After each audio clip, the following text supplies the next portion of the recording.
What is up, fight fans? Welcome back to Picking a Fight. I'm Latch, and today we're going to be looking at UFC 284 Makhachev versus Volkanovski. We're going to be looking at the co-main event between Yair Rodriguez and Josh Emmett. But before we get started, don't forget to like this video. Go ahead and subscribe if you're looking for content like this. It means a lot, and we appreciate it a ton. And let's get right into it. In the co-main event, we got number 2 ranked Yair El Pantero Rodriguez. He is 14-3. He's 30 years old. He's 5'11" with a 71-inch reach, and he's coming off a win over Brian Ortega. And he is facing the number 5 ranked featherweight Josh Emmett. He's 18-2. He's 37 years old. He's 5'6" with a 70-inch reach, and he's currently on a 5-fight win streak, with his last 3 being over Calvin Kattar, Dan Ige, and Shane Burgos. And this fight will be for the interim featherweight title. And the winner of this fight will face Volkanovski when he returns from his trip from lightweight. And so yeah, Josh Emmett, he's an orthodox brawler with some serious power. He carries a low stance, and he's just waiting to explode and deliver his powerful right hand and take these guys out. He uses his double jab and stance switches to close the range. This is a stylistic nightmare for Josh Emmett when it comes to the striking. Yair, he's a Taekwondo black belt with a very explosive and a pretty unique style, to be honest. His kicks can come from anywhere. They're so fast, and they're also very powerful. And his hands have also gotten way better. He seems to put his combinations way better, and he looks more comfortable just throwing his hands along with his kicks. And he fights very long, especially with his kicks. He's able to manage a long range, and I think he's going to eat Emmett's leg up because of his stance. It's so wide, it leaves his front leg open for kicks. And Josh Emmett has a history of bad knees. He hurt his knee in the Shane Burgos fight, and so that might be a focus to Yair.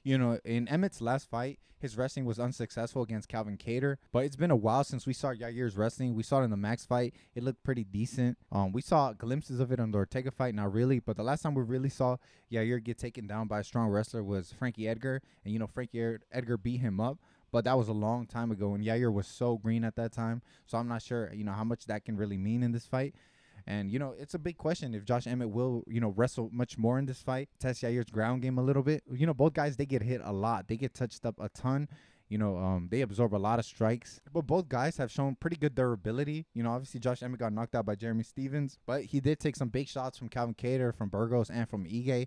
So, he can take a shot. Yair, he went to war with Max, and he got beat up on by Korean Zombie and by Frankie Edgar. So, he can take some shots. But I think Josh Emmett's stance will hurt him in this fight. I think the leg is way too vulnerable, and, he needs his base to explode into his power.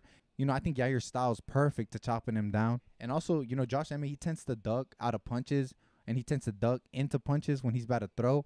And, with someone as unique and explosive as Yair, I can see him setting up that knee from the get-go. If anyone can land it on him, I think it's Yair. So there's that threat too. Just the unpredictability of Yair is going to be a challenge for Josh Emmett, I think. And yeah, it's going to be a close fight. I hope it's a closely contested fight. I do think this is stylistically a bad matchup for Josh Emmett. But with Josh Emmett's power, he's always in the fight. He has one-shot power. I think if he catches Yair clean, it'd be interesting to see if he can take it. Yair did fight someone very similar in Jeremy Stephens and was able to maintain the range and avoid the biggest shots. And I think he's only gotten better since then.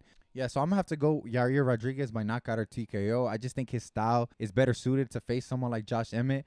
Josh Emmett still has a chance with his power, and obviously maybe if he decides to wrestle, maybe he doesn't respect Yair's takedown defense. So it'd be interesting to see what road he takes. But I think he's going to take the one he's most comfortable with, which is, trying to land his power shot and just mixing up the takedowns. But I think overall, Yair can get him out of there. I think he just has too many weapons that are going to be super effective against Josh Emmett's style. But yeah, let me know down below. Do you think I'm underestimating Josh Emmett's skill and his power? Or do you think it's time for Yair Rodriguez to fight for the title? Let me know down below. And yeah, it's UFC 284, Makhachev versus Volkanovski. It's going to be a great night of fights. Do not forget to tune in, and I'll see you next week. But until then, take care.